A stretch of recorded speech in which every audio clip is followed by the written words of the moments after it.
सबसे अमीर और सफल व्यक्ति कैसे बना जाए और सफल व्यक्ति कौन सी ऐसी चीजें करते हैं जिनसे वो इतने कम समय में सफल और कामयाब बन पाते हैं। इसी का जवाब आज की इस वीडियो में हम एक कहानी के माध्यम से जानेंगे। तो कहानी की शुरुआत कुछ इस प्रकार होती है। एक बार एक शिष्य अपने गुरु से कहता है, गुरुदेव, हम सभी इंसानों के पास 2 हाथ 2 पैर 1 दिमाग और 24 घंटे का समय समान होता है, लेकिन फिर भी कुछ लोग सफलता की ऊंचाइयों को छू लेते हैं, लेकिन ज्यादातर लोग जिंदगी भर असफल और गरीब ही रह जाते हैं। तो आखिर ऐसा क्यों होता है गुरुदेव? गुरु ने मुस्कुराते हुए कहा, आदतों की वजह से आदत ही इंसान को सफल या असफल बनाती है।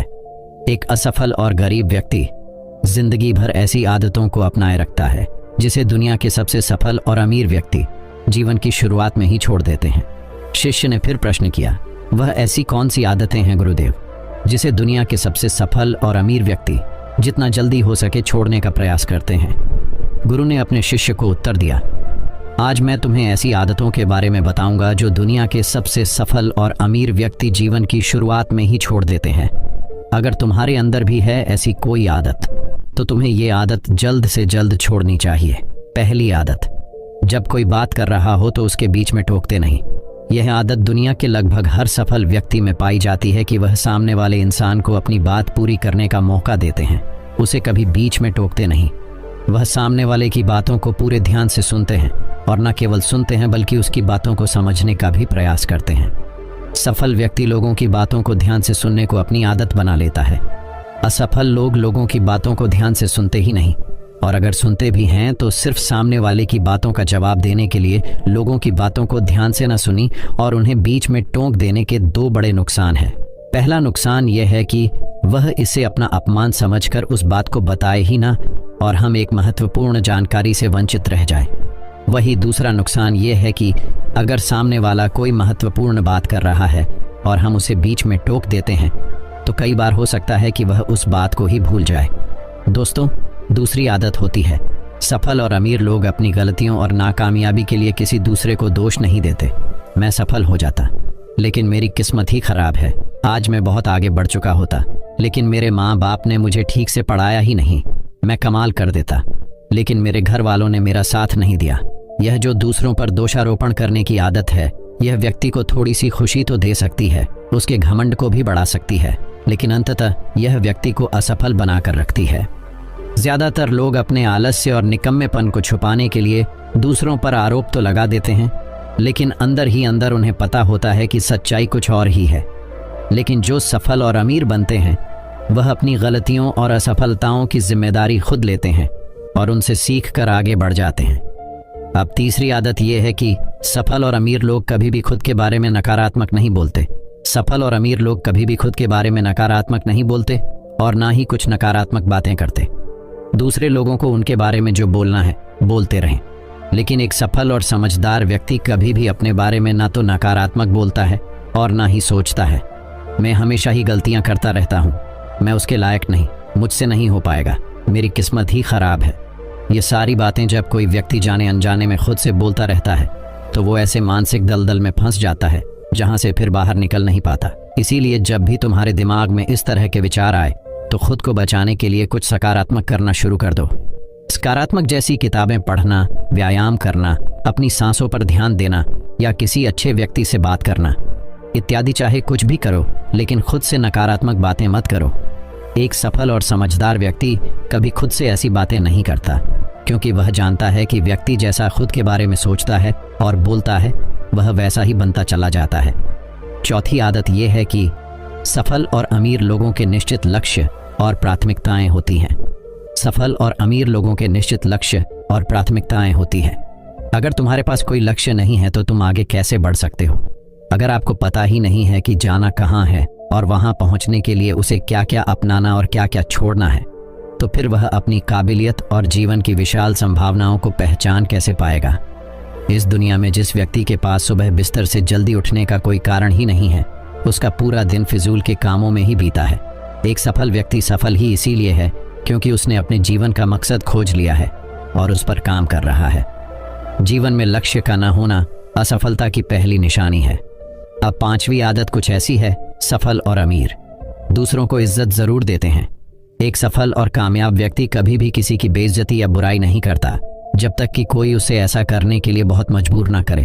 हो सकता है कोई हमसे कमजोर हो, कम ज्ञान हो, लेकिन इसका मतलब यह नहीं कि हम उसकी बेइज्जती करेंगे, उसे नीचा दिखाएंगे, चाहे वह घर का नौकर हो, छोटा बच्चा हो या कोई भी हो। एक सच्चा सफर और समझदार व्यक्ति कभी भी उसे नीचा नहीं दिखाता और अपनी सामर्थ्य अनुसार उसकी मदद करने का प्रयास करता है। बहुत से लोगों को छोटी सी कामयाबी मिली नहीं कि वह अपने से नीचे लोगों को छोटा महसूस करवाना शुरू कर देते हैं, इसलिए वह कभी भी जीवन में बहुत बड़ी सफलता हासिल नहीं कर सकते। वही अब छठी आदत यह है कि अपने काम के प्रति सचेत रहना। सबसे सफल और कामयाब लोग टाल मटोल कर आज के काम को कल, अभी मन नहीं है, मौसम अच्छा नहीं है, रात में कर लूंगा, सुबह जल्दी उठकर कर लूंगा, कल कर लूंगा, यह सभी बहनों से सफल लोग कोसों दूर रहते हैं। वह बहानेबाज नहीं बल्कि कर्मशील होते हैं, काम को तुरंत खत्म करने पर भरोसा रखते हैं। वह इस बात को अपने अंदर बैठा लेते हैं कि जब करना मुझे ही है तो कल के लिए इंतजार क्यों करें। असफल लोग अक्सर काम को टालते रहते हैं।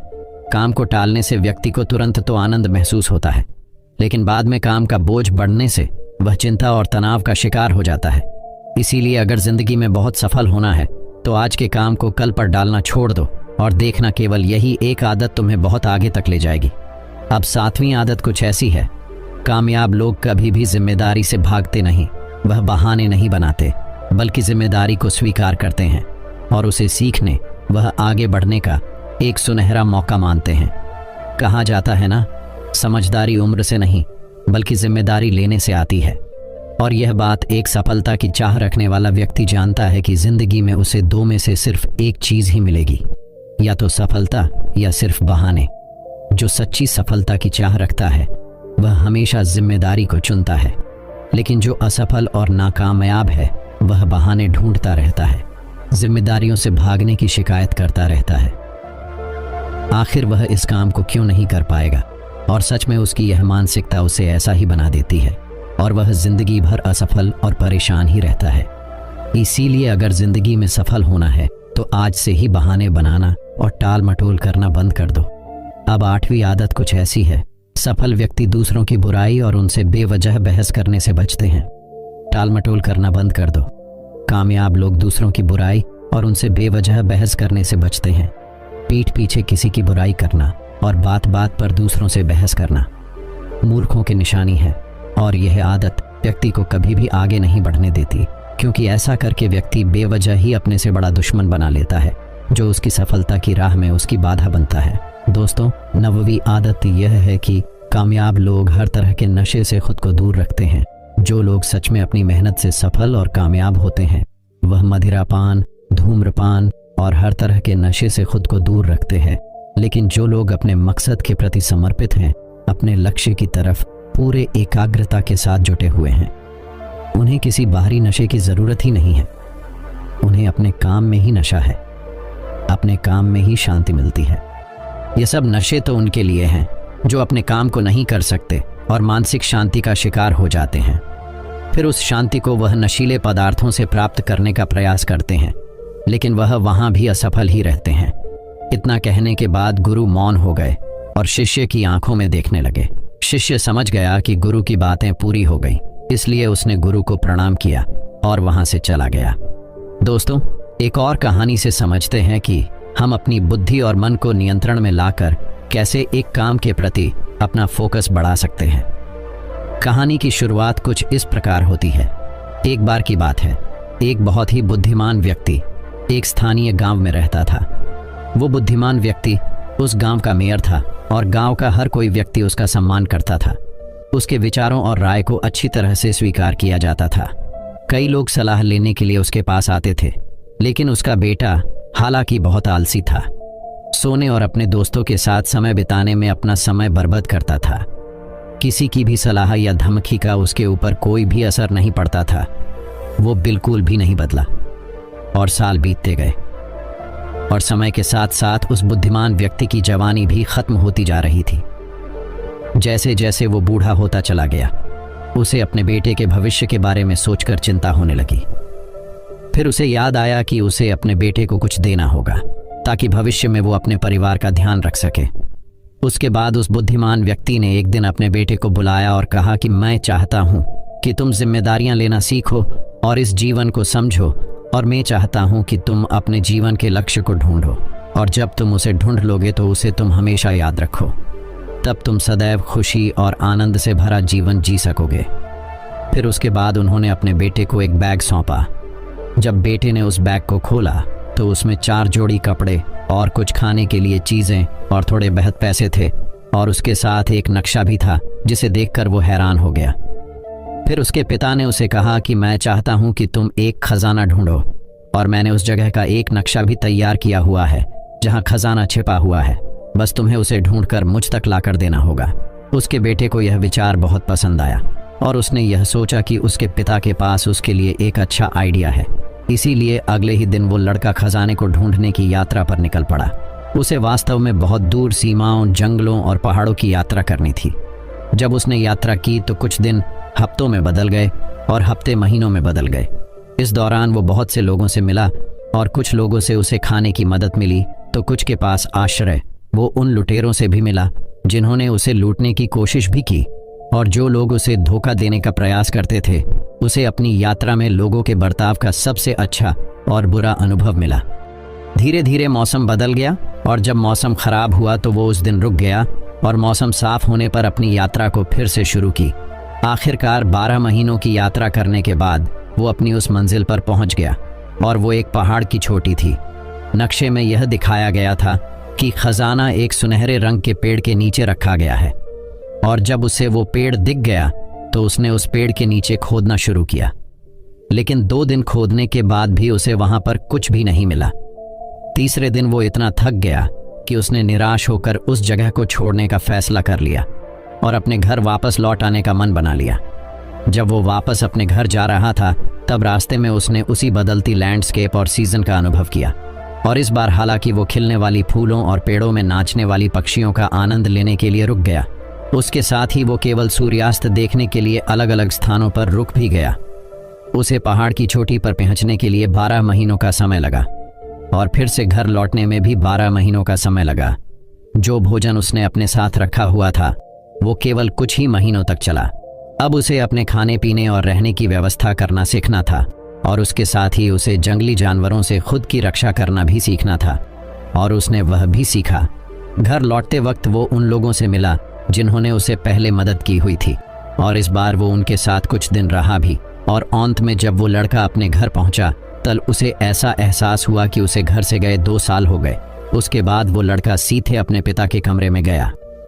जब उसके पिता ने यह देखा कि लड़का बहुत दिनों के बाद घर लौट आया है तो पिताजी तुरंत खड़े हुए और अपने बेटे को गले लगाया और पूछा कि तो यात्रा कैसी रही मेरे बेटे? क्या तुम्हें वह खजाना मिल गया? यात्रा तो बहुत ही परेशानी रही, लेकिन मुझे माफ़ कीजिएगा, मैं खजाना नहीं ढूंढ पाया क्योंकि किसी ने मेरे वहां पर पहुंचने से पहले ही खजाने को निकाल लिया। यह सुनकर पिता को आश्चर्य हुआ, पर वे बेटे पर क्रोधित नहीं हुए। फिर उस बेटे ने अपने पिता से क्षमा मांगी कि मैं खजाना लाने में असफल रहा। फिर पिता ने मुस्कुराकर कहा कि वहां पर ऐसा कोई खजाना था ही नहीं। ये सुनकर बेटा क्रोधित तो नहीं हुआ लेकिन बहुत हैरान था।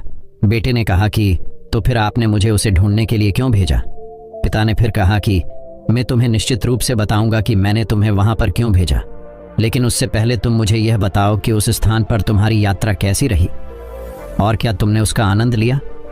फिर बेटे ने कहा कि निश्चित रूप से नहीं पिताजी, क्योंकि मेरे पास समय नहीं था और मैं चिंतित था कि कोई और व्यक्ति मुझसे पहले उस खजाने को निकाल कर ले ना जाए। इसीलिए मैं उस पहाड़ की चोटी पर पहुंचने की जल्दी में था, लेकिन मैंने घर वापसी के समय में यात्रा का आनंद लिया। मैंने कई दोस्त बनाए और हर दिन चमत्कार देखा। मैंने कई सारी विभिन्न आदतें और जीवन को कैसे सही से जिया जाता है ये कलाएं सीखी।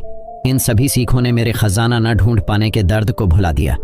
पिता ये सुनकर बहुत खुश हुए और अपने बेटे से कहा कि बिल्कुल मेरे बेटे, मैं चाहता था कि तुम एक लक्ष्य के साथ अपना जीवन व्यतीत करो, लेकिन अगर तुम अपने लक्ष्य पर ज्यादा ही ध्यान दोगे तो तुम इस जीवन के असल खजाने को खो दोगे। सच्चाई तो ये है कि जीवन का कोई लक्ष्य नहीं है, बल्कि जीवन एक यात्रा है और वो ये चाहती है कि तुम उसको अनुभव करो। दोस्तों, बस ये याद रखो कि जब आप अपने लक्ष्य का पीछा करते रहते हो तब उस यात्रा का आनंद लेना बिल्कुल भी ना भूले। आप सफल भी हो सकते हैं और असफल भी हो सकते हैं, लेकिन सबसे बड़ी सीख इसकी यात्रा में है हर दिन अच्छा होना और हर दिन दूसरों की मदद करना और हर दिन खुश रहना। यही जीवन का असली लक्ष्य होना चाहिए और कुछ मायने नहीं रखता है दोस्तों। अगर जीवन में दुख आता है तो क्या करना चाहिए, आज आप इस कहानी से सीखोगे। तो चलिए कहानी की शुरुआत करते हैं। एक बार गौतम बुद्ध अपने शिष्यों के साथ गुजर रहे होते हैं। बहुत देर वन में चलने के बाद बुद्ध और उनके सभी शिष्य एक विशाल पेड़ के नीचे बैठ जाते हैं। उस पेड़ के नीचे एक अलग सी शांति थी। सभी लोग उस शांति को अनुभव कर रहे थे, कोई भी एक शब्द नहीं बोलता। कुछ देर बीतने के बाद गौतम बुद्ध का एक शिष्य उठता है और बुद्ध से पूछता है, बुद्ध, मैं आपसे एक प्रश्न पूछना चाहता हूँ। बुद्ध कहते हैं, पूछो, क्या प्रश्न है तुम्हारा? शिष्य बुद्ध से पूछता है, मैंने कभी भी आपको दुखी नहीं देखा। आपके चेहरे पर हर समय एक अलग ही मुस्कुराहट रहती है, हमें भीतर तक आनंद से भर देती है। आपके चेहरे पर अलग सी चमक है जो हमें दुहक से कोसों दूर कर देती है। पर मैं यह जानना चाहता हूँ कि मेरे भिक्षु बनने से पहले मेरे जीवन में बहुत सारा दुख था, जिसके कारण मैं भिक्षु बन गया। पर मैं अभी तक नहीं जान पाया हूँ कि दुख है क्या। क्या आप मुझे बता सकते हैं कि वास्तव में दुख क्या है? बुद्ध मुस्कुराते हैं और अपने भिक्षु से कहते हैं, दुख एक विचार से ज्यादा कुछ नहीं है। सभी लोग सुनकर चौंकते हैं और बुद्ध से पूछते हैं, परंतु बुद्ध, विचार तो आते हैं और चले जाते हैं, पर दुख एक बार आ जाता है तो जाने का नाम ही नहीं लेता। बुद्ध कहते हैं, मैं तुम्हें एक छोटी सी घटना बताता हूँ, सुनो। एक नगर में एक धनी सेठ रहता है। उसके पास एक वफादार नौकर होता था। वह सेठ अपने नौकर पर बहुत विश्वास करता था। वह सेठ अपने नौकर की किसी भी बात पर शक नहीं करता, क्योंकि उसका नौकर वास्तव में ही बहुत ईमानदार होता है। एक बार उस सेठ को किसी काम से बाहर जाना पड़ा। 2-3 दिनों के बाद जब वह सेठ वापस लौटा तो वह एक कीमती सामान लेकर आता है। वह उस कीमती सामान को अपने कमरे में सजाकर रख देता है और अपने नौकर से कहता है, तुम्हें खास तौर पर इस चीज़ का ध्यान रखना, ध्यान रहे यह टूटे नहीं, ये मुझे बहुत प्रिय है। नौकर कहता है, मालिक, मैं पूरा ध्यान रखूंगा, आप चिंता न करें। अगले ही दिन वह नौकर पूरे घर की सफाई कर रहा होता है। सफाई करते करते वह सेठ की उस कीमती चीज के पास पहुंचता है और उसकी भी सफाई करने लगता है। सफाई करते वक्त वह कीमती चीज उस नौकर के हाथ से फिसल जाती है और नीचे गिर जाती है। सेठ को यह बात पता चलती है और वह नौकर के पास आता है और नौकर को खूब डांटता धमकाता है, पर न तो वह उस नौकर को नौकरी से निकाल सकता है और न ही उसे पीट सकता है, क्योंकि वह उसका बहुत वफादार और पुराना नौकर था। इसलिए वह डांट धमकाकर ही उसे छोड़ देता है। सेठ अपने उस कीमती चीज के बारे में सोच सोचकर बहुत दुखी हो जाता है। रात होती है और सेठ अपने कमरे में लेट जाता है। सेठ को नींद नहीं आ रही होती है, वह बहुत बेचैन होता है। बेचैनी के कारण सेठ अपने कमरे से बाहर निकलता है और देखता है कि उसका नौकर आराम से खराटे ले लेकर सो रहा था। वह यह देखकर और क्रोधित हो जाता है। सेठ सोचता है, इसने मेरी इतनी कीमती चीज तोड़ दी और इसे बिल्कुल भी चिंता नहीं है। मुझे यहाँ नींद भी नहीं आ रही है और यह आराम से सो रहा है। सेठ अपने कमरे में वापस चला जाता है। अगले दिन सुबह सेठ सोचता है, मैं इस समस्या से कैसे निकलूं। फिर सेठ को एक तरकीब समझ आती है। वह अपने नौकर के पास जाता है और अपने नौकर से कहता है, मुझे बहुत दुख हो रहा है ये बताते हुए कि वह जो कीमती चीज कल तुमने तोड़ थी वह मैं तुम्हारे लिए लाया था। मैं चाहता था कि मैं उसे तुम्हें उपहार में दूं, परंतु अब क्या कर सकते हैं, अब तो वह टूट गई है। सेठ की बात सुन नौकर को धक्का लगा। नौकर सोचता है, अरे यह तो बहुत बड़ी गलती हो गई। वे इतनी कीमती और महंगी चीज मेरे लिए थे और वे मुझसे ही टूट गई। फिर क्या? उस नौकर के